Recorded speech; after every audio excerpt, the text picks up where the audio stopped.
The House will come to order. Members will take their seats. Visitors will retire from the chamber. The Sergeant at Arms will close the doors. Members and visitors will please silence all electronic devices.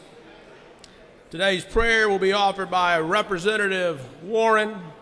Members and visitors in the gallery will please stand for the prayer and remain standing for the Pledge of Allegiance. Representative Warren, the gentleman has the floor. Thank you, Mr. Speaker. If you're so inclined, please join me in prayer. Lord God, our Heavenly Father and Creator, we lift our voice to you this morning to give you thanks and praise for all the wonderful gifts and blessings you have so richly bestowed upon us, this great state, and this great country. Our preoccupation with trivial pursuits and self-aggrandizement all too often causes us to be slack in our responsibility to show our appreciation by caring for those gifts and for each other as we should. This morning, Lord, we ask your forgiveness and we thank you for your patience with us. This morning, Lord, as we prepare to adjourn from the charges you have given us without fully completing our task, while doing so, we reach out to you to bless our continuing negotiations with each other and to help us resolve our differences in a manner most advantageous to those whom we serve at your pleasure. Help us to understand how insignificant we individually are, but how awesome our public service responsibilities are. That some might set their petty ambitions aside and we might fulfill those responsibilities in a manner most pleasing to you. This is all we ask on this beautiful, blessed morning. Amen.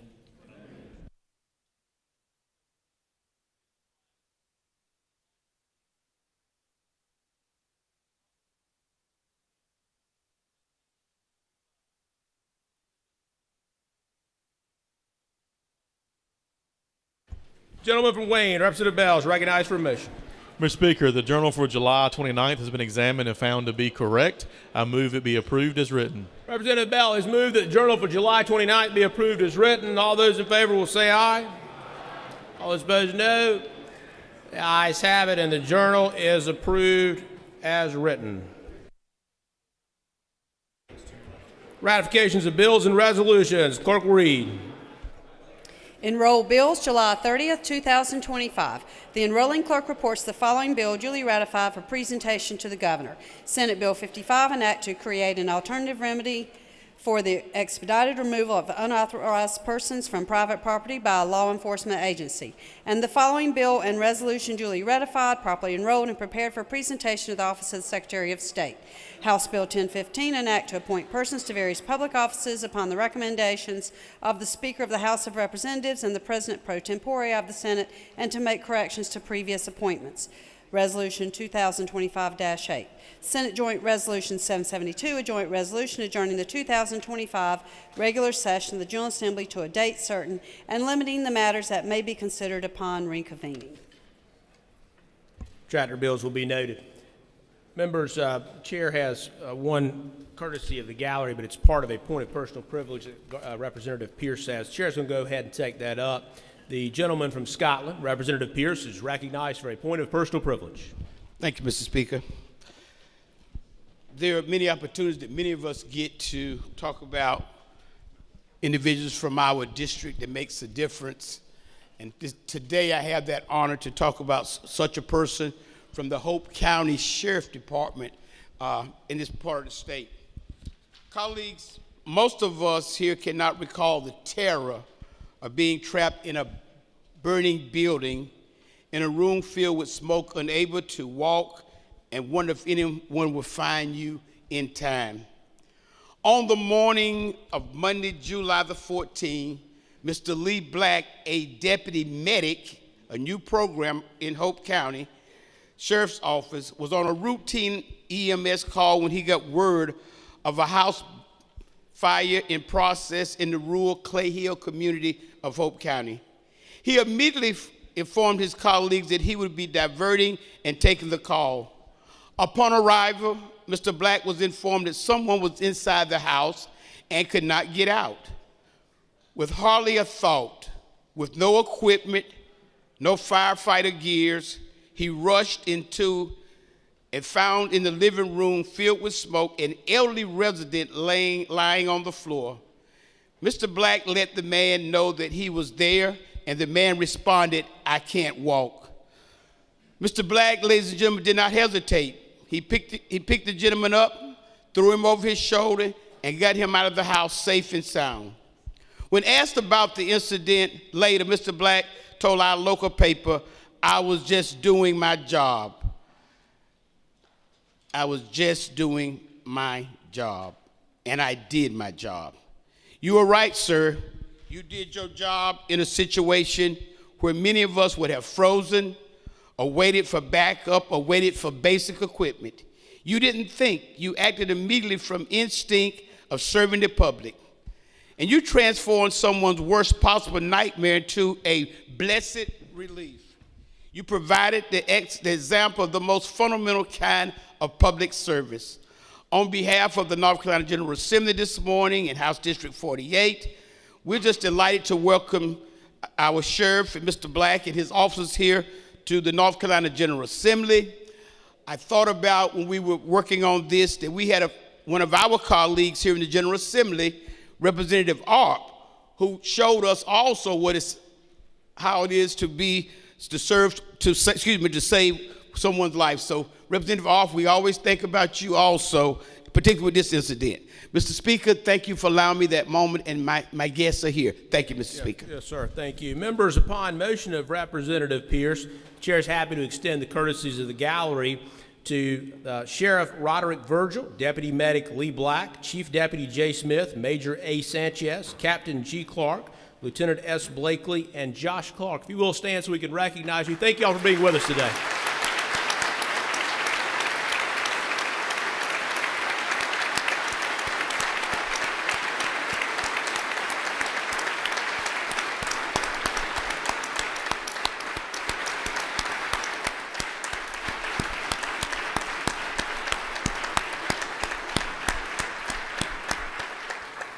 Members, we have a number of honorary pages today. Pages, if you will, stand when your name is called. The chair is pleased to appoint the following honorary pages for today. Dylan Hall of Franklin County, Jake Wren of Granville County, both on behalf of Representative Winslow, Cole Sandberg of Wake County on behalf of Representative Cervania, Christy Charles of New Hampshire, which is not a county in North Carolina, cousin of Representative Austin. Glad to have you here all the way from New Hampshire.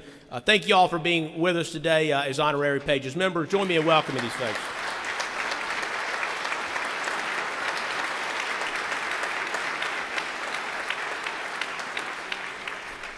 Members, we'll go ahead and move into our calendar now. Mr. Clerk, we began with House Bill 305. The clerk will read. Representative Bluss, House Bill 305, a bill to be entitled Guilford County Sales Tax Distribution Modifications. The General Assembly of North Carolina enacts. Gentleman from Guilford, Representative Bluss, recognized for a motion. I move that the House concur with the Senate changes in the Senate bill to House Bill 305. Gentleman has moved that the House do concur with the Senate Committee substitute to House Bill 305 on its third reading. The gentleman is recognized to debate the motion. Thank you, Mr. Speaker and members. We had a great vote yesterday, and I would appreciate your green vote again today. Thank you. For what purpose does the lady from Guilford, Representative Harrison, arise? To debate the bill and the motion. Ladies recognized to debate the motion. Thank you, Mr. Speaker. Briefly, ladies and gentlemen of the House, actually, this is a problem setting a precedent for a community that refused to allay property taxes but wants a percentage of the sales tax revenue. And this is bad precedent. I would encourage you to vote no. Thank you. Further discussion or debate? Seeing none, the question before the House is the motion that the House do concur with the Senate Committee substitute to House Bill 305 on its third reading. All those in favor will vote aye. All those opposed will vote no. The clerk will open the vote.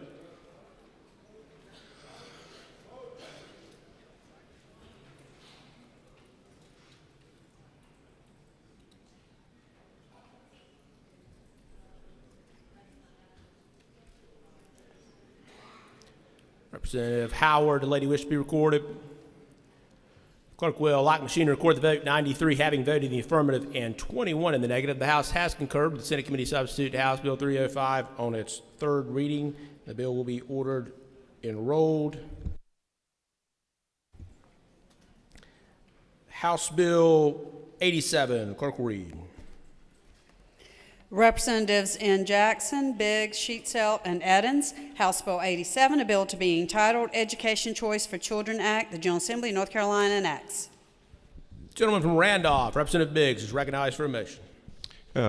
Make a motion to pass the bill, sir.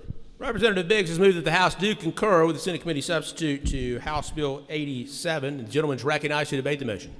Members and colleagues, this bill here is sent to us from the federal government. The information is House Bill 87. It's Educational Choice for Children's Act and empowers family, expanding access to educational opportunities and scholarships. This bill elects our state into a new federal tax program, allowing individuals to receive $1,700 in federal donations for certified scholarship organizations. The main thing is this brings no new cost to our state, and it leverages private dollars. I urge your support for House Bill 87. For what purpose does the lady from Wake, Representative Von Hafen, arise? To speak to the motion. Lady is recognized to debate the motion. Thank you. I stand before you to urge strong opposition to this misguided legislation that would elect North Carolina to participate in a federal private school voucher tax credit program. The credit will fully reimburse donors for the first $1,700 that they give to groups that hand out vouchers to private school students. There is literally no other cause existing right now, not children's hospitals, veterans groups, disaster relief organizations, that taxpayers can contribute to and receive the entire cost of their contribution bankrolled by their federal government. The federal program that this bill would join us to is a fiscal disaster waiting to happen. Unlike the House version that included budget safeguards, the final big, beautiful bill has no cap on total tax credit payouts. Independent analysis suggests that this program could cost taxpayers anywhere from $25 billion to over $100 billion annually, making it one of the largest tax cuts in recent memory, all to subsidize private education for those who can already afford it. Make no mistake, this is public money flowing to private institutions with virtually no accountability or oversight. The scholarship granting organizations that would receive these federally incentivized donations face no requirements for transparency, fiscal integrity, or student outcomes. When we're talking about public dollars, we deserve public accountability. But perhaps worst of all, we are once again voting on legislation that represents a fundamental betrayal of our constitutional obligation to provide a sound basic education to every North Carolina child. Instead of strengthening our public school system that serves the vast majority of our students, this bill diverts attention and resources toward private alternatives that serve only a privileged few.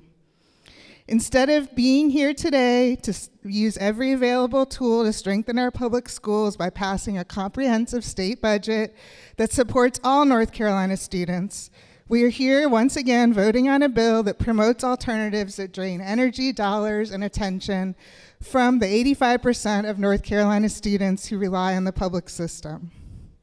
We have an opportunity right now, today, to raise teacher pay, fund classroom resources, and repair our crumbling school buildings. But instead, we're using our political capital on backdoor voucher schemes that primarily benefit wealthy donors seeking tax advantages. Let's meet this moment with the courage to do what's right. Fully fund our public schools and support our teachers, making sure that every child has access to a high-quality education. Instead, House Bill 87 centers tax advantages for wealthy donors, not the educational needs of undeserved students. It prioritizes private interests over public responsibility. It expands a system with little accountability where our public schools cry out for investment. I urge you to vote no on House Bill 87. Our children and our teachers and our communities deserve better. Public money should fund public schools, not subsidize private options through backdoor tax schemes that benefit the few at the expense of the many. For what purpose does the lady from New Hanover, Representative Butler, rise? To speak on the motion. Lady is recognized to debate the motion. So I would like to speak to all of the students, the teachers, the administrators, and the legislators of Allegheny, Ashe, Camden, Caswell, Edgecombe, Graham, Jones, Martin, Perkins, Tyrell, Washington, Gates, Greene, Hyde, and Warren counties. You have either no private schools or maybe one, and this bill is siphoning dollars out of rural North Carolina schools and penalizing anyone who seeks an education. This is a terrible bill, and it is penalizing the very counties that you profess to love and represent. What purpose does the gentleman from Randolph, Representative Biggs, rise? Thank you, Mr. Speaker, to debate the bill. Gentleman is recognized to debate the motion. Thank you, sir. I do want to point out the fact that the House did pass a budget with tremendous teacher raises, and we did stand with the teachers as chair of education. And I do want to make sure we're pointing out that we're framing the argument the right way. This brings no new cost to our state. These are federal dollars, and these are independent private sponsors. This is not any new cost to our state. We have passed a budget, a comprehensive budget, which was a great budget, that did incentivize teaching and did bring our teacher pay up tremendously. So we need to urge our Senate colleagues to vote for our budget, and then our teachers will get a tremendous raise. Thank you, Mr. Speaker. Further discussion or debate? Seeing none, the question for the House is the motion to concur with the Senate Committee substitute to House Bill 87. All those in favor will vote aye. All those opposed will vote no. The clerk will open the vote.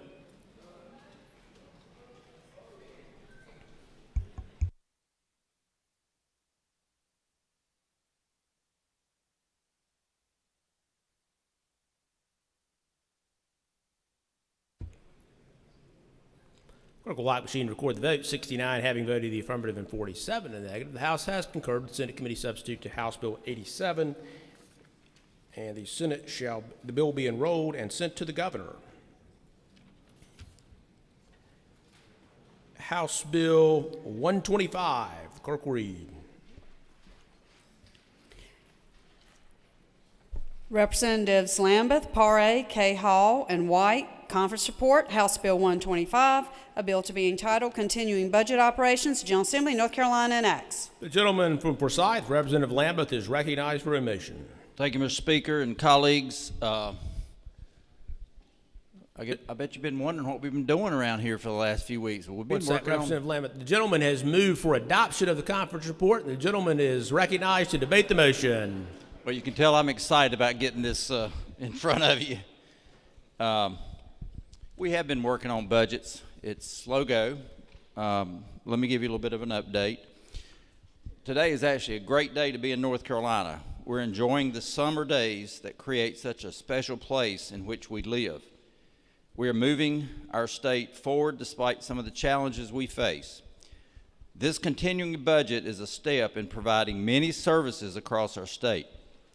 There should not be any budget item within this conference report that is unfamiliar to you, and that was not within the House budget. Should not be any controversy over any of these items, either between the House or Senate. This plan is a step along the path that ultimately leads us to a final budget. Within this report, we address enrollment growth in our schools, funding needs for our state health plan, Medicaid growth, the expansion of DMV across several areas within our state to deal with some of the service challenges. And boy, do we have a blockbuster economic development deal within this budget that is the largest project within the nation, with Jet Zero operating its manufacturing of a new, more efficient aircraft in the Piedmont area. That adds an exclamation point to our tagline, first in flight.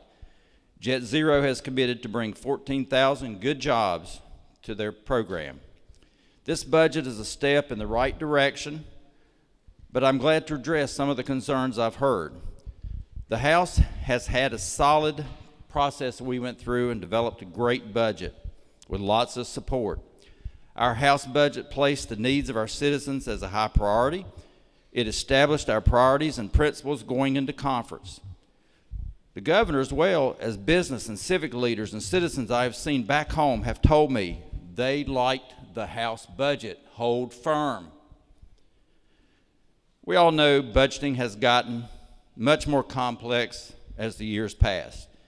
It takes time to negotiate a good budget. We have the option of moving fast for the sake of being agreeable and pass something quickly that hits a fabricated deadline, or we work intensely to stand on the basic needs within our state. This conference report is progress. It is solid. It's a step in the right direction based on significant talks we've had with the Senate. I actually commend our speaker for listening to this chamber and the members here and holding firm to our House principles. Yeah, we could have had a budget weeks ago, but I'm not sure any of us would have been particularly pleased with that. There is compromise as we work through this process, and it takes time. I wish we could move quicker, but I believe it is much more important that we stand on the principles of what this House passed, and we work hard to get those things in a final conference report. So I ask you to continue to be patient with us. Pray for us that we come through this and prevail, and know that we are working hard to try to get a conference budget and a budget that we all can support and feel good about. With that, I'll stop and see if there's any questions. There's nothing in here that's not in a House budget, with a couple exceptions. I mentioned Jet Zero, and there's another Johnson & Johnson economic development project that we added where there was a letter of intent. But everything else should not be a surprise, and I ask you to vote green on this conference report. For what purpose does the gentleman from Wake, Representative Rubin, arise? To debate the bill. Gentleman is recognized to debate the bill. Thank you, Mr. Speaker. I'm back again, and I agree and thank Representative Lambeth. These provisions that I'm going to talk about are familiar because they seem to show up in bill after bill, but they're about the State Board of Elections and politicizing the State Board of Elections. If you've looked at the bill, it contains 7 new exempt, and by exempt I mean political appointees for the State Board of Elections, a board that, again, and I'll be brief because you've heard me I think 3 times now, has never had political appointees in its history. And I'm told the new director needs to have a senior staff that he appointed. And I'm wondering why the previous executive director didn't get or need that. Why her predecessor, a Republican, did not get or need that. Why her predecessor did not get or need that. And the answer is this is not a cabinet level agency. This is not a statewide elected office. It is not a political office. It is a nonpartisan agency that is supposed to be the referees, the neutral party that runs our elections. This is a dangerous move. I think it is one that other folks in this room will come to regret in the coming years as this agency becomes more political, because you should know that it won't always be political in your direction. And I think that that's a poor policy decision for the future of the state of North Carolina. But here it is, and it's in the bill, and so we must be very determined to make this become law. The second thing is that it allows the State Board of Elections what I'll call a litigation slush fund. It says you don't have to use the professional attorneys we have here at the state. You can spend, starting with $1.5 million, by the way, which won't go very far, of taxpayer money to hire outside counsel. If you've been following the news out of Texas, there's an increasing scandal growing over the Texas AG's use of outside counsel, paying thousands of dollars an hour when the state has attorneys on the payroll that can handle those matters. I don't know why we would want to import that to our state and use taxpayer money in that way, but that is also in this bill. And lastly, it exempts the State Board of Elections from the Department of Information Technology's procurement requirements. Election technology is considered critical infrastructure nationally. Our procurement requirements aren't just about good governance, they're also about things like the Vendor Readiness Assessment Report, which makes sure that the technology that we are using for elections is safe and secure. Again, I don't know why we would want to exempt it from those requirements, or from the requirements that make sure we're not going to send contracts to our friends, but rather the best qualified people. These are provisions that are not good governance. There are great things in this budget bill, and I recognize that there's a lot of good effort that has gone into it. I wish this bill did not have these provisions. It would be a far better bill if it did. Thank you. For what purpose does the lady from Durham, Representative Moyer, rise? Thank you. To ask the bill sponsor question. Representative Lambeth, the gentleman yield. I do. He yields. Thank you. And Representative Lambeth, you're much more of an expert on the budget than I ever will be. This just came out yesterday. We haven't had a whole lot of time to digest or have any committee hearings or public input on it. One question I have, sir, is the Medicaid rebase and managed care administration.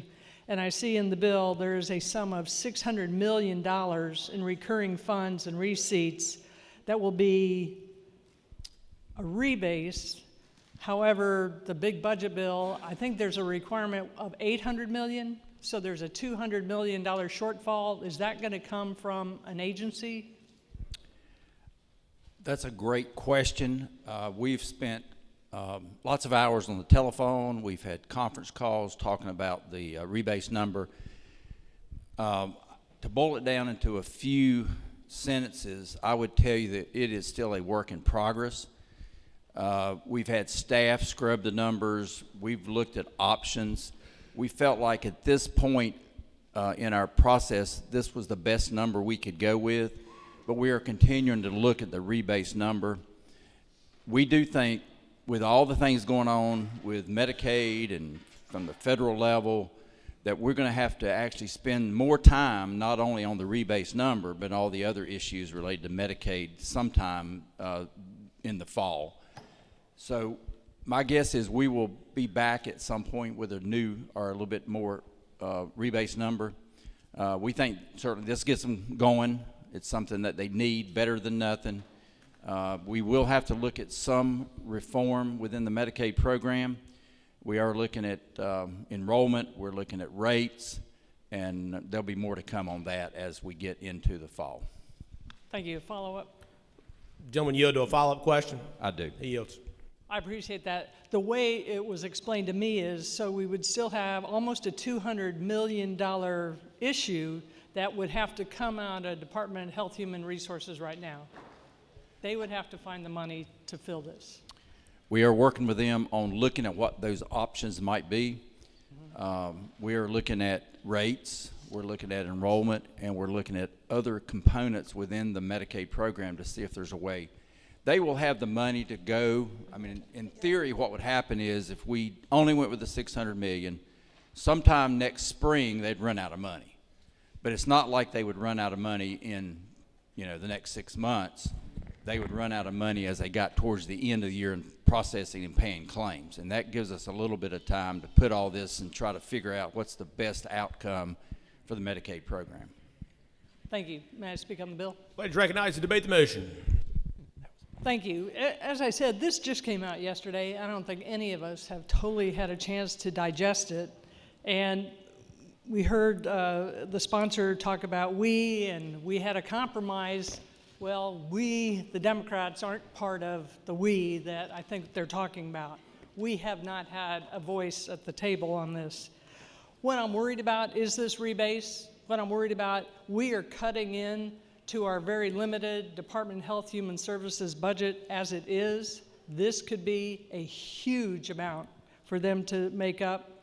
This bill also takes $41 million funding out of the Mental Health Substance Abuse Task Force Reserve Fund and $10 million in the recurring fund. As I read it, it reduces funds for Division of Child Family Wellbeing, Department of Mental Health Substance Abuse Task Force by about $5 million and in recurring money. And there's a reduction of $18 million from Health Human Services Division of Mental Health Developmental Disabilities. Those are big cuts. Those affect your constituents and your families and those most in need. And yet we're bragging about one of the biggest economic development projects in the country with Jet Zero when we're not giving raises to teachers or state employees in this mini budget, that the retirees aren't getting a cost of living. We have people that can't afford food on their table, down payment on a house or a car, and yet we're boasting about this huge economic development project, which would be great in a better budget time or with more certainty. So I think we're kind of rushing this through. We're putting a Band-Aid where we have severe wounds elsewhere. And so it's hard to accept this, and I think we could do better. We should be passing a full budget that honors people in the state, the workers, and our families, and I will be voting against it. Thank you. For what purpose, the lady from Guilford, Representative Harrison, rise. To briefly debate Ladies the bill, recognized the conference report. Ladies recognized to debate the motion. Thank you, Mr. Speaker. Ladies and gentlemen of the House, I share the concerns expressed by my colleagues, and I just wanted to add to Representative Rubin's point about the private slush fund for outside counsel. I do believe it would also exempt any communications from our public records laws to the extent we have any left. But I wanted to focus on DEQ, near and dear to my heart. This budget, as I understand, cuts, now it sounds small next to DHHS, but DEQ's budget is much, much, much smaller than DHHS's. $2.25 million from DEQ for the current fiscal year, nearly $3 million for next year, 75% of total vacancies. Now, some of those vacancies are critical to protect the environment. Others are critical to help navigate the permitting process at a time when this body has passed a few bills that require DEQ to process these permit applications faster, but are not providing the extra staff for it. In addition, yesterday we passed the RAINS Act, which imposes a number of new duties on DEQ without additional funding. I think this is a problem to shortchange this very important agency at this time. In addition, the lack of state employee raises outside of those in the STEP program seems very misguided. But I do appreciate Representative Lambeth's ability to work with the other chamber to come up with a budget, but unfortunately I think it falls short and I will be voting no. Thank you. Further discussion or debate? Seeing none, the question for the House is the adoption of the conference report. All those in favor will vote aye. All those opposed will vote no. The clerk will open the vote.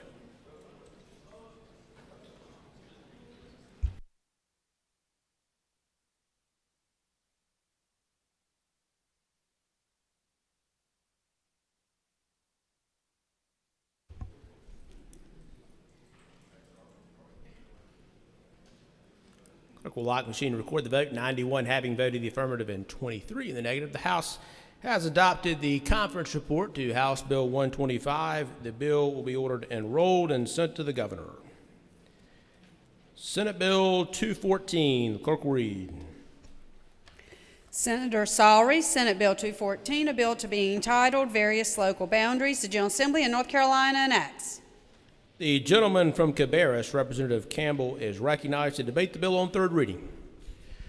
Thank you, Mr. Speaker. This is a comprehensive bill about annexation adjustments for several communities. I enjoyed our debate about the pros and cons of this yesterday.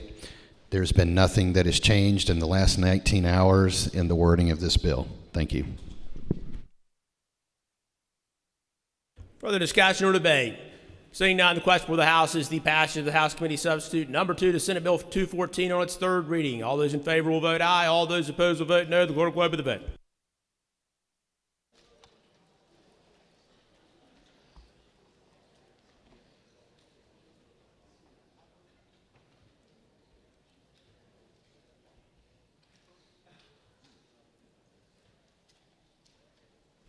Clerk will lock the machine and record the vote. 72 having voted the affirmative and 44 in the negative. House Committee Substitute number 2 to Senate Bill 214, having passed its third reading, will be ordered returned to the Senate. Senate Bill 245. The clerk will read. Senators B. Newton, Lazara, and Brinson, Senate Bill 245, a bill to be entitled Expand Remote Driver License Services, the General Assembly of North Carolina enacts.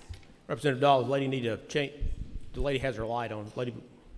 For what purpose, the gentleman from Rockingham, Representative Pirtle, rise. Thank you, Mr. Speaker. There is an amendment. Would you like to address that first? Yeah, we'll go ahead and take up the amendment.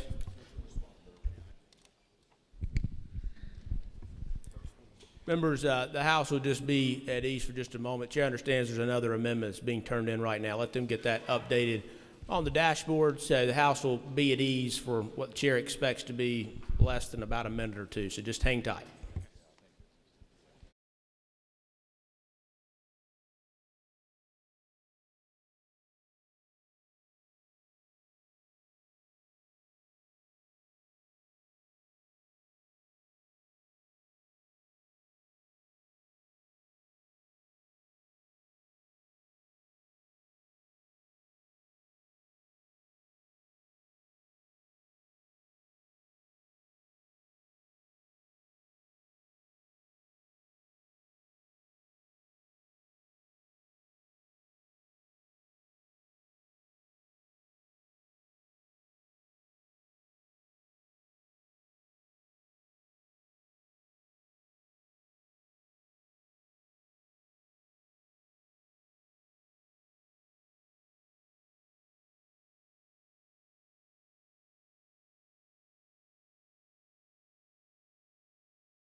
Now on your dashboard. Okay, and the bill's already been read in, so we're on second reading. Chair understands Representative Lambeth is carrying the bill. Gentlemen, want to go ahead and take up the amendment, or is that you want to go ahead and send that to Representative Pirtle to do? Let me do the amendment, and then he can come back to the bill. Okay, Representative Lambeth is recognized to send forward an amendment. The clerk will read. Representative Lambeth moves to amend the bill. Gentleman for Forsyth, Representative Lambeth is recognized to debate the amendment. Thank you, Mr. Speaker. This amendment, and it's, as we've talked about the budget, it's a work in progress. We've been working on budget here even while we're on the floor. So this amendment actually adds 3 priority items to the budget to be approved that's been agreed to by both the Senate and House. Because we couldn't get it in the conference report, we are adding it here as an amendment here. I'll briefly touch on those areas. $5 million is added for e-courts, non-recurring funds, $15 million for cyber security, and another $1.4 million for the SBI, and then the Highway Patrol for positions at $3 million. So again, this is a real-time process we're working through, but these are budget items that are, again, agreed to by both chambers and needed to be done, and we added them here in this bill to try to get these through to the cross finish line as well. Further discussion or debate on the amendment? Seeing none, the question for the House is the adoption of the amendment. All those in favor will vote aye. All those opposed will vote no. The clerk will open the debate.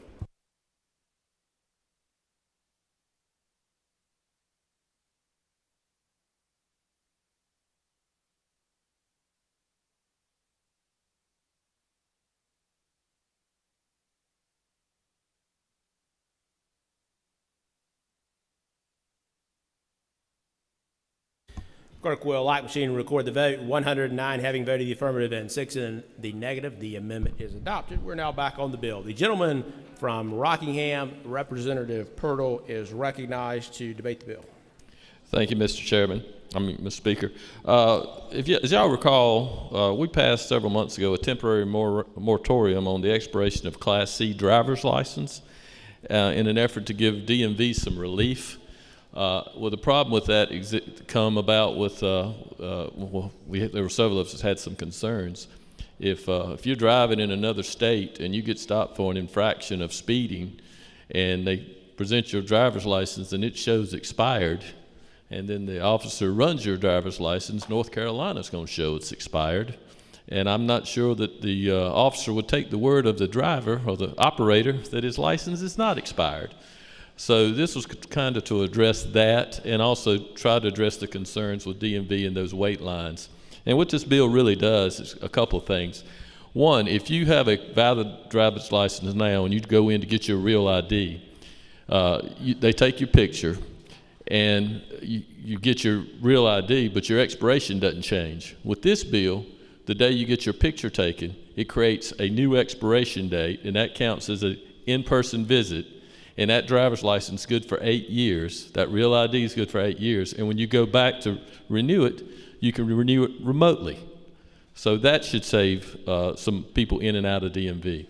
The second part that it does, it will allow for consecutive renewals online for non-real IDs, kind of like what we did for the veterans and the veterans' families that live out of state. This will do the same thing. Those two things alone may prevent as many as 250,000 people going to our local DMVs.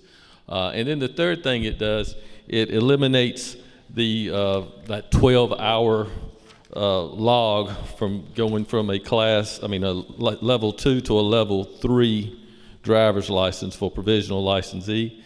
And we think that may eliminate as many as 60,000 visits to the DMV.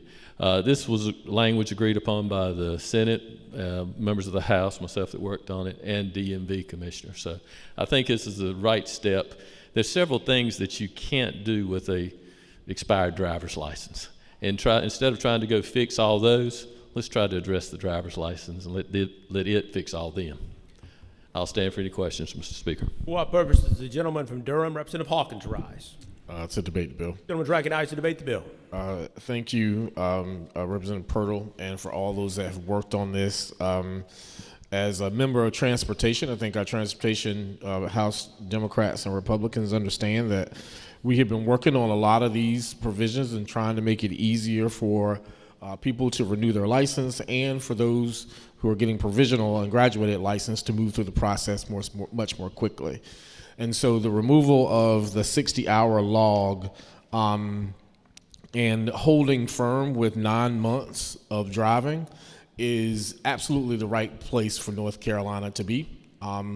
As you know, a lot of that, 9 months is a long enough time for you and your parent, your guardian, to drive and get experience on the road. And if your guardian doesn't feel like you're ready after 9 months, they don't have to let you continue to drive after that. And so I think these also are provisions that the Governor's Highway Safety Task Force are in favor of, and they keep drivers safe while making sure that they don't have to have yet another visit to the DMV. Because the backlog and the lack of staff, even though I know in other budget items we are adding staff, but currently there are not enough offices, there are not enough slots, and so this helps. And with the new DMV commissioner, and with I think some of the provisions that we sent over to the Senate, so I'm so glad Lazaro and a few others decided to take those up. But specifically, as Representative Pirtle mentioned, giving him this one piece that this bill does is it gives him the ability to do that remotely after consecutive, but eventually gives them the option to give us even more remote options. And we could potentially get to a point of virtual. And so I do like the fact that we're allowing technology to grow with DMV because we are a state of almost 11 million people. We, especially in our urban areas and suburban areas, are seeing people come from out of state. And I know all of us get these inquiries about how to get a DMV spot and how to make it easier. This bill moves us in the right direction. And so again, thank you for all those on transportation. Thank you to the Senate members on transportation for listening to the House and moving this forward. Thank you, Mr. Speaker. For what purpose does the gentleman from Wake, Representative Jones, rise? Just to speak briefly to the bill. Someone's recognized to debate the bill. I just want to compliment Representative Pirtle for the work you've done. I'm very, very happy to see it. And I was commenting somewhere earlier today about the DMV problem. And you see it on the news. I don't know about in your respective area, but in Raleigh I see it all the time. And I encourage this House that this is a problem that we can solve. There are a lot of things we disagree on, but I don't think we disagree on this. And this is practical. And we need to go back even after this and get it worked out so the citizens of North Carolina can go get their license without waiting for 3 or 4 hours. We can beat this. This is not hard. We just need to put our minds to it and do it. So I congratulate you, and I'm looking forward to further progress in the future. Thank you. For what purpose does the gentleman from Rockingham, Representative Pirtle, rise? Thank you, Mr. Speaker. I just want to make one clarifying statement. It's going to remove the 12-hour log. I'm sorry, not to 60. We can come back and work on that, but this will get the 12-hour log going from 2 to 3, level 2 to level 3. Thank you, Mr. Speaker.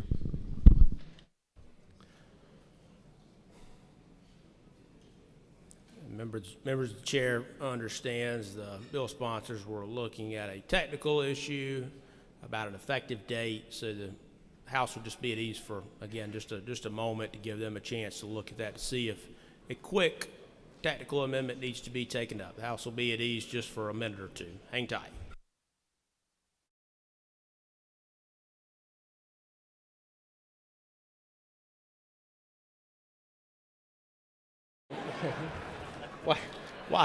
While we're waiting on that issue, the chair is notified by Representative Pierce. We heard earlier from Representative Pierce and his point of personal privilege about Deputy Medic Lee Black, along with the Hope County Sheriff's Office, who are all here with us today. The most important person in that group was left off of the list, and that is the wife of Deputy Medic Lee Black, who is Miss Cheryl Black, who is here with us today. We're going to give a special recognition to Miss Cheryl Black. If you will, please stand so we can recognize you.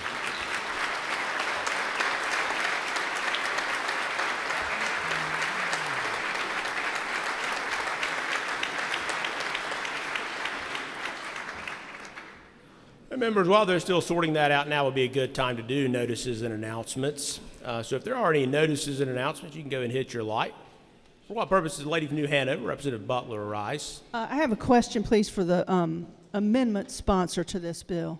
I'll really come back to you in just a moment when we figure out what the amendment needs. If there needs to be another amendment, I'll call on you in a second. For what purpose does the gentleman from New Hanover, Representative Davis, arise? For an announcement. Gentleman's recognized for an announcement. Thank you, Mr. Speaker. Ladies and gentlemen, members of the House Judiciary 1 Committee, we will be meeting 15 minutes after session in room 423. We have one bill to hear. That's House Bill 958, election law changes. We have 8 amendments that we'll need to address. So I ask for everyone to be present, be prompt, and we'll get in and we'll get out as soon as possible. Thank you. For what purpose does the gentleman for Cabarrus, Representative Campbell, arise? Brief point of personal privilege, Mr. Speaker. Gentleman's recognized, whether brief or not, to do a point of personal privilege.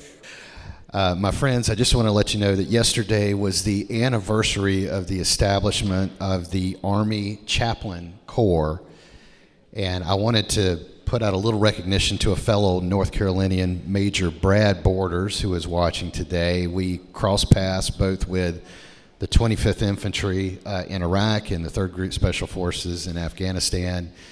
I just want to thank all of the Chaplain Corps. I've spent a good bit of my career trying to heal broken bodies, and they spent all of their career preventing broken souls. So I just wanted to give them the recognition today. Thank you, Mr. Speaker. Thank you, Representative Campbell.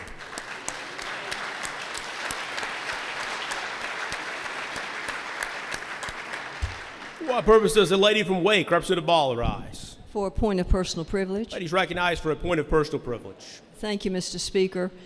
I have not been able to stand up and say happy anniversary to my husband because we've never been in session on our actual anniversary, which is the 26th of July. So if you will give me the opportunity to do it a bit late, happy anniversary, my husband, Dave Osmnes, for 28 years. Thank you.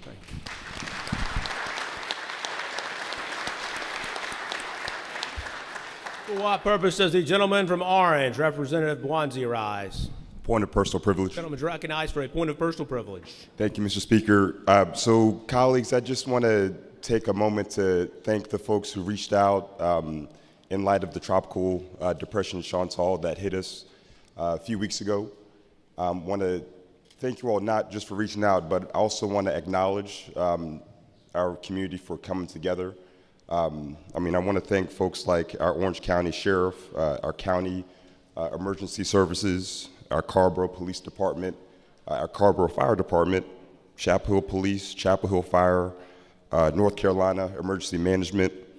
And I also want to thank, of course, our departments of Public Works for really getting in there on the cleanup, our planning folks, as well as some of our other departments. Our chambers of commerce, they really stepped up in a big way to help out our businesses to figure out their options. To put it quite frankly, it was a devastating storm. And I couldn't help but think about our friends and neighbors out west that continue to deal with recovery. It's going to be a long road ahead for a lot of residents. We had hundreds of residents who were displaced. We had lots of businesses that were flooded out. To go around and see some of that damage, people's life's work, just in an instant, just flooded away.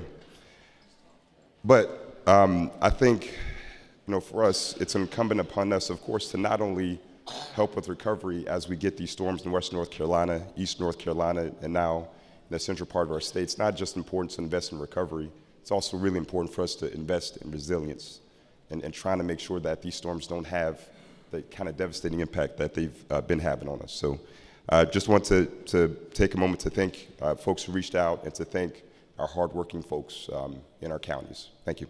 Thank you, Representative Bwanzi.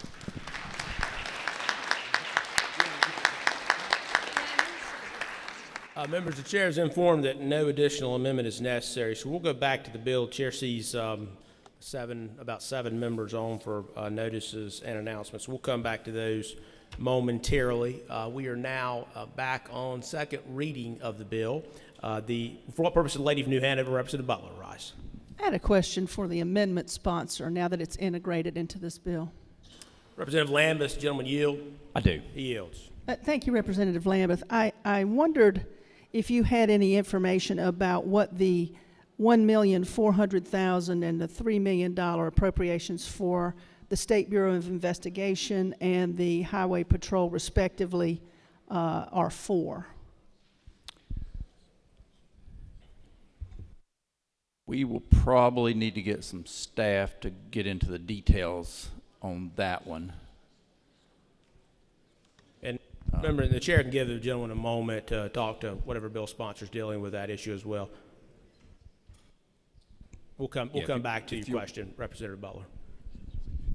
Sounds like it maybe one of JPS chairs need to talk to Representative Lambeth. While we're doing that, is there any further discussion or debate on the bill on second reading?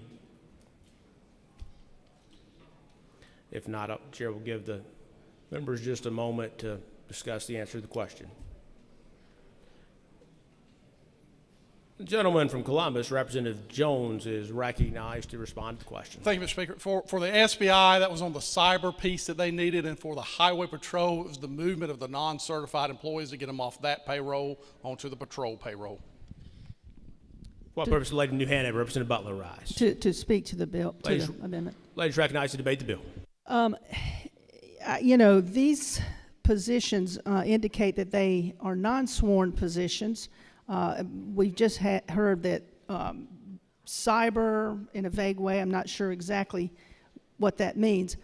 My concern about these appropriations at this time and these 10, well, actually a total of 36 new positions, my concern is now that these state law enforcement offices are in effect instrumentalities of the Immigration and Custom Enforcement Agency, that these are funds that are going to be used to target our immigrant community, and that gives me great pause. For what purpose does the gentleman from Columbus, Representative Jones, rise? Let's speak on the bill. Gentleman's recognized to debate the bill. Absolutely not. This is moving the non-certified over, that's handling the positions of the work that's being done now. Kind of ridiculous to even say that because it's not doing anything of the such. For what purpose, Lady New Hanover, Representative Butler, rise. Well, you can talk to the immigrant community and tell them that you Ladies believe recognized to debate the bill. and you can tell them that you think it's ridiculous, but I'm quite sure as their families are being ripped apart and pulled off the interstates, they don't feel it to be ridiculous. So There's no applause. Members of the gallery, there's no applause and no noise to be made. And if it happens again, the chair is going to clear the gallery. Again, as you all can see, members on both sides of the issue are allowed to speak on this issue. When you try to shout them down or make noise over them, you're simply shouting over the voices of their constituents. So thank you for your silence. Further discussion or debate on the bill? Seeing none, the question for the House is the passage of the House Committee Substitute to Senate Bill 245 on its second reading. All those in favor will vote aye. All those opposed will vote no. The clerk will open the vote.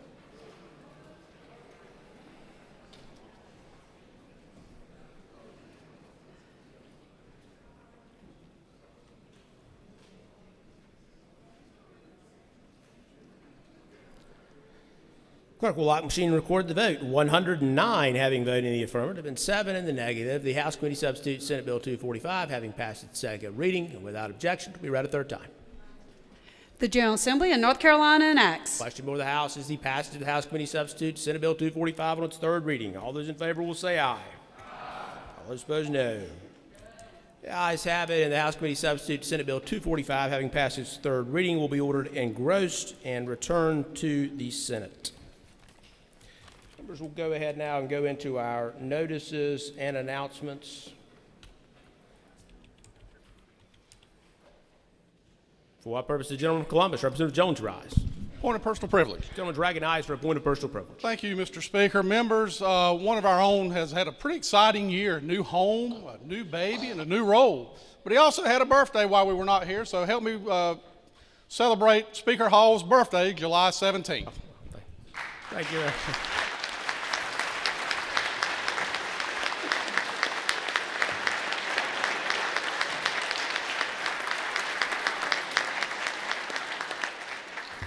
Thank you, Representative Jones. For what purpose? The gentleman from Beaufort, Representative Kidwell, rise. Point of personal privilege. Gentleman is recognized for a point of personal privilege. Thank you, Mr. Speaker. Today I'm really happy to talk about my two great-grandsons. Yes, great-grandsons. Ivan celebrated his birthday July 27th. He turned 1 year old.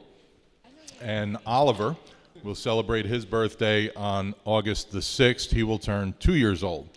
This weekend, last week my wife and I were away up in Wisconsin and taking the grandchildren camping, and she told me I have to hurry home, so she was home by July 27th to celebrate Ivan's actual birthday. And this weekend we will celebrate both of them together. Look forward to a great time with them and many years of fishing and hunting in the great state of North Carolina with those two youngsters. Thank you. Thank you, Representative Kidwell. For what purpose does the lady from Forsyth, Representative Baker, rise? Representative Baker and Jones both have their lights on. Perhaps they're talking about the announcement or privilege. For what purpose does the lady arise? Point of personal privilege. Ladies recognized for a point of personal privilege. I just wanted to take an opportunity. I had an opportunity to thank my caucus yesterday privately, but I wanted to do this to the general body on the cards and calls and letters and beautiful flowers and notes that were sent to both my family and I on the passing of my mother. Many of you may remember just 2 months ago I was making the same statement in regards to my brother, and my sister-in-law passed on the Friday after we buried my mom, and so it has been a tremendously stressful time for our family and I, and oftentimes we get a bad rep up here, and sometimes it's earned, but it is during times of tragedy where we see the kind expressions and compassion shown to each other regardless of a political affiliation. And I want to say I really appreciate that. I also want to thank the number of people who have medical degrees that checked on me yesterday to ensure that I was okay. And today I'm feeling much better, and I will be going to the doctor tomorrow to get this checked out. So again, thank you so much, and it was greatly appreciated. Yes, ma'am. Thank you, Representative Baker. We're glad to hear you feeling better, and you continue to be in our prayers. Let us know if you need anything. For what purpose does the gentleman from Wake, Representative Jones, arise? For a point of personal privilege. Gentleman is recognized for a point of personal privilege. I have two daughters, both who live in this city, and one of them, the youngest one, Elizabeth Penn Jones, is turning 32 today. She's a graduate of undergrad at UNC at Chapel Hill and law school at Chapel Hill. She's smart, and she's beautiful, and most important, she's a good person. So a happy birthday from Daddy, girl.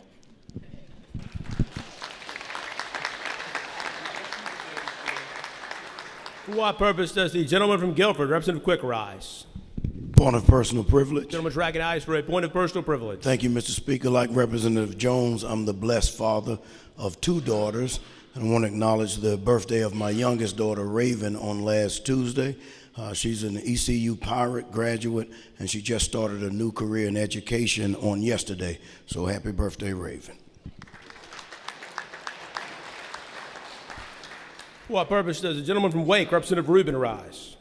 For a point of personal privilege. Gentleman is recognized for a point of personal privilege. Thank you, Mr. Speaker. I just rise to congratulate my wife, Caitlin. She's what you might describe as a recovering lawyer.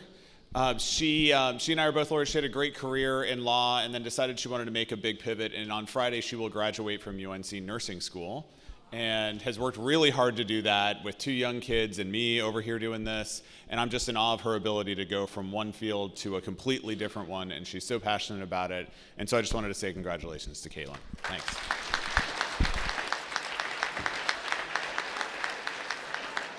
What purpose does the lady from Orange, Representative Price, rise? Point of personal privilege. Ladies recognized for a point of personal privilege. Well, since my Orange County colleague acknowledged some of the people in Orange County that really, all the people actually that came together during Chantal, the folks in Hillsborough also, that, you know, we are the county seat. I know Chapel Hill likes to brag about that. But anyway, we had a lot of devastation. I personally have the Eno River in my backyard and saw it rising up, and some of my neighbors were flooded out. But it was amazing the way people came together. The people of North Carolina are some really wonderful people, and I'm glad I moved down here. Even from this chamber here, members on both sides of the aisle called to make sure that we were okay, to see if we needed help. And I just wanted to thank everyone, be it the mayor of Hillsborough, the sheriff of Orange County, our Kirby Saunders, our EMS director, just everyone came together, and I'm just so proud of my community. The other thing I want to say is that I found out on Saturday someone else had a birthday, and he's kind of staring into space here. Brian? Come on. He celebrated his birthday also on Saturday. Thank you. Happy birthday.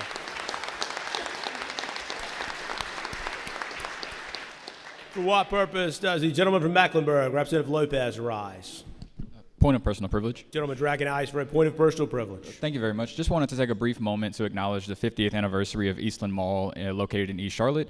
If you were from the Charlotte area, really for me, we're across the state, you have probably visited Eastland Mall, as it was at one point the largest in the state.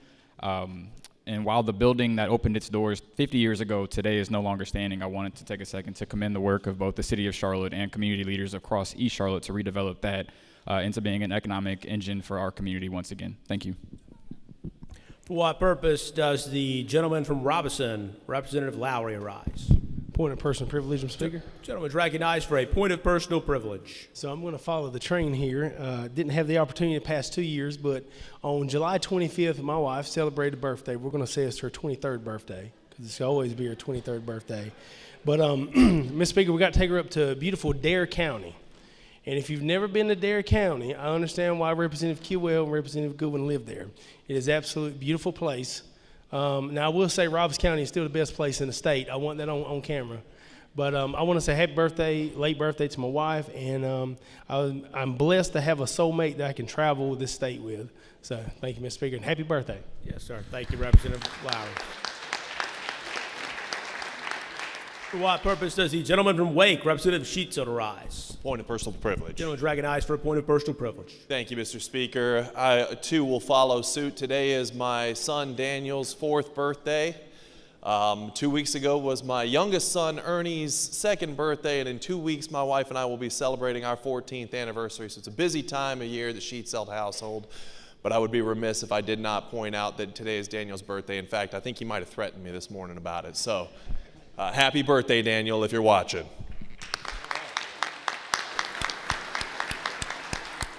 For what purpose does the gentleman from Forsyth, Representative Lambeth, rise? Point of personal privilege. Gentleman is recognized for a point of personal privilege. The Forsyth delegation would like to make you aware that on September 19th, there's going to be an exciting day in Winston-Salem with the installation of a new chancellor for Winston-Salem State.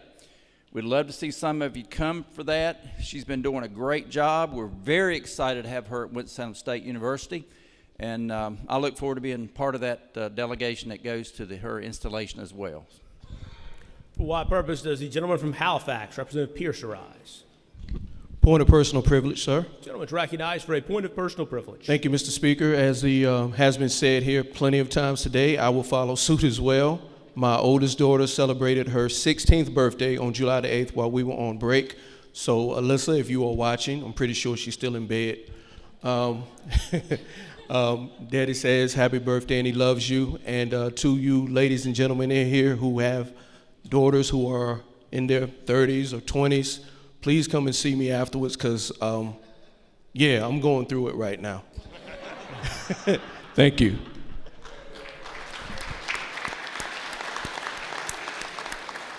For what purpose does the gentleman from Durham, Representative Hawkins, rise? Point of personal privilege. Gentleman is recognized for a point of personal privilege. Yes, sir. To follow suit, I want to wish my son Adam, my youngest son Adam, a happy 9th birthday. That happened since we've been gone. And my middle son James Preston turned 11 and started middle school, started 6th grade last Monday. And so fun times for middle school. But wanted to make sure that I wish them publicly both a happy birthday and a start to the middle school season. Thank you, Mr. Speaker.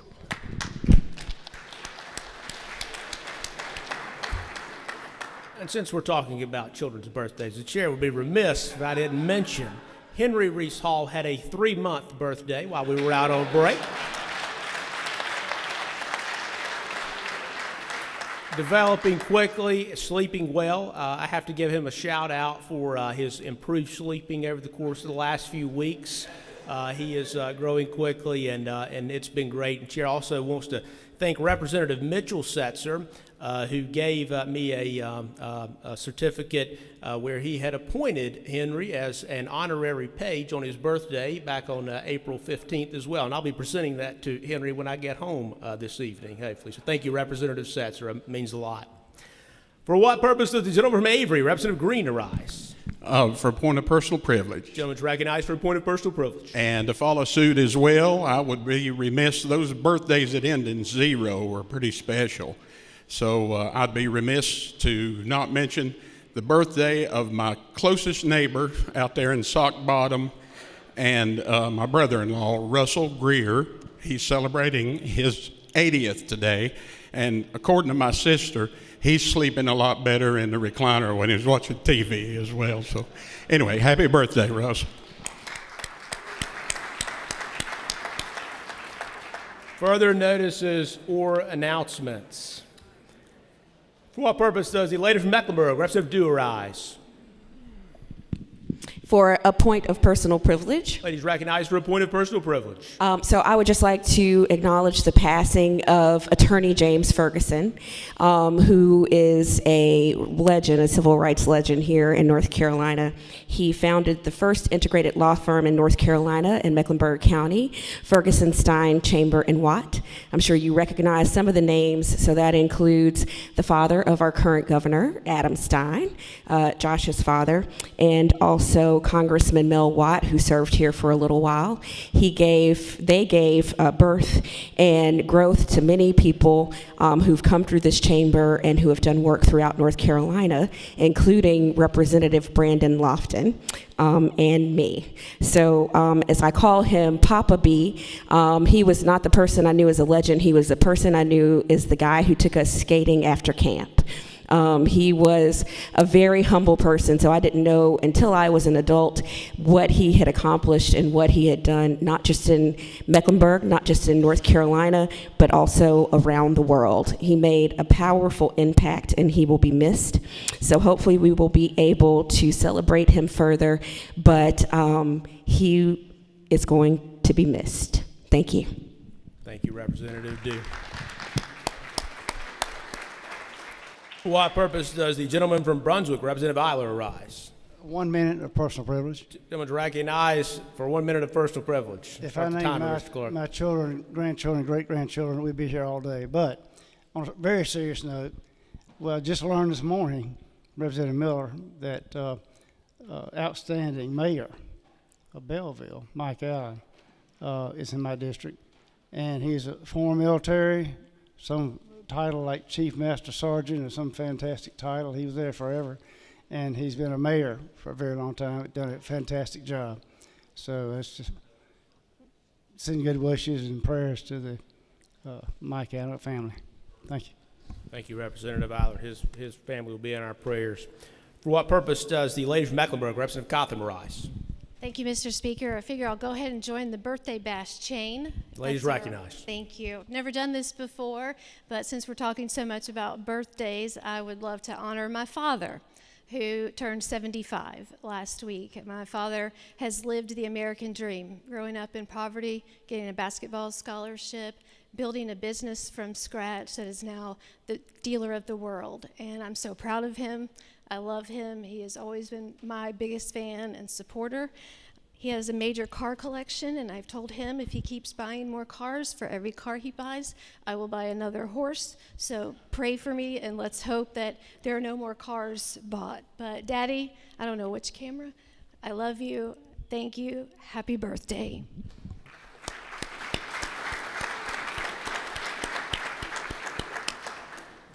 Further notices or announcements?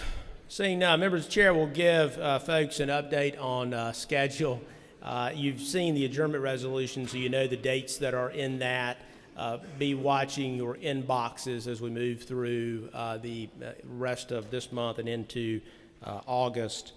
Chair does not know yet whether some or any or all of those dates will actually contain voting sessions, but the chair anticipates most likely not having more than one of those being an actual voting session. Again, part of that depends on discussions about budget and other outstanding matters. And there is some chance that the House may not have any votes for the remainder of this year. But watch your inboxes for that, and we'll give you as much notice as possible about voting sessions. And again, you've got the adjournment resolution that has what are right now the potential votes, potential sessions where we have votes for the remainder of this year. For what purpose, the lady from Durham, Representative Moyer, rise? Just for a clarification. Sure, go ahead. Does that mean any of the dates that have not been listed on the adjournment resolution will not be considered at all voting dates, or there's a possibility we could get notice that they would be? So the first thing is we can't have really voting session outside of a date on the adjournment resolution because we're adjourned until then, and absent some major, I guess, an emergency or something along those lines. But the chair can say this. The first date that's listed in there is an August date, and we will not be having any recorded votes between now and that August date. The reason that I hesitate to go beyond that is, of course, it's possible at that August date the adjournment resolution could be amended to change the future dates after those August dates. So for what I can say now is no votes until the August date that's in the adjournment resolution. Further notices or announcements? Seeing none, the gentleman from Wayne, Representative Bell, is recognized for a motion. Mr. Speaker, I move the House to now adjourn to reconvene Thursday, July 31st at 10:30 a.m., subject to the standard stipulations set forth in Rule 15.1 and in memory of Judge Charles Parsons Gaylor III. Representative Bell moves, seconded by Representative Jones, that the House do now adjourn to reconvene Thursday, July 31st at 10:30 a.m., subject to the standard stipulations set forth in Rule 15.1 and in memory of Judge Charles Parsons Gaylor III. All those in favor will say aye. All those opposed, no. The ayes have it, and the House is now adjourned.